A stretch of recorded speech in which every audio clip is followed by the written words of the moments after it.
humanity has always counted its war casualties in terms of the dead and wounded soldiers and civilians and destroyed cities and livelihoods, the environment has often remained the unpublicized victim of war. Water wells have been polluted, crops destroyed, forests cut down, soils poisoned, and animals killed to gain military advantage. The United Nations Environment Programme has found that over the last 60 years, at least 40% of all internal conflicts have been linked to the exploitation of natural resources, and that conflicts involving natural resources are twice as likely to relapse. 6 November marks the International Day for preventing the exploitation of the environment in war and armed conflict. This day recognizes the role of healthy ecosystems and sustainably managed resources in reducing the risk of armed conflict and reaffirms the international community's strong commitment to the full implementation of the 2030 Agenda for Sustainable Development. International humanitarian law has been slow in recognizing that the environment requires protection by a set of specific rules. Thus, the word environment does not appear in the Hague Regulations or the 1949 Geneva Conventions, and none of these treaties addresses specific environmental issues. However, Article 23G of the Hague Regulation states that it is forbidden to destroy or seize the enemy's property unless such destruction or seizure be imperatively demanded by the necessities of war.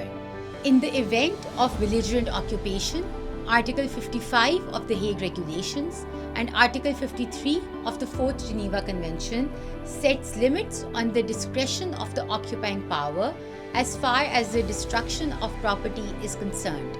These two state that any destruction by the occupying power of real or personal property is prohibited except where such destruction is rendered absolutely necessary by military operations.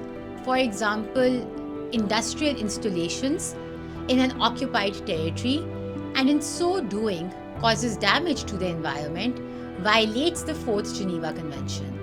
If such destruction is not rendered absolutely necessary by military considerations. The most important international law instrument in this respect is Protocol 1 of 1977, additional to the Geneva Convention of 1949. Protocol 1 includes two provisions which deal directly with the dangers that modern warfare represents for the environment.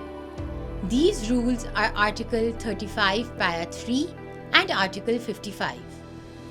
Article 35 sets out general rules applicable to all acts of warfare, whereas Article 55 is intended to protect the civilian population from the effects of warfare on the environment. In both these cases, two things are prohibited. Number one, attacks on the environment as such, and number two, using the environment as an instrument of warfare. Articles 35 and 55 prohibit not only such damage to the environment as is widespread, long-term and severe, making it clear that not all damage to the environment is outlawed. Indeed, damage to the environment is unavoidable in war, which is a sad reality. The point at issue, therefore, is where to set the threshold, and that is open to interpretation by states and judicial bodies. Moreover, besides Articles 35 and 55, other provisions of Protocol 1 touch incidentally on protection of the environment in armed conflict. In particular, Article 56 deals with the danger to the environment resulting from the destruction of dams, dikes, or nuclear electrical generating systems. Article 52, titled General Protection of Civilian Objects, and 57, titled Precautions in Attack, also have an important bearing on the protection of the environment.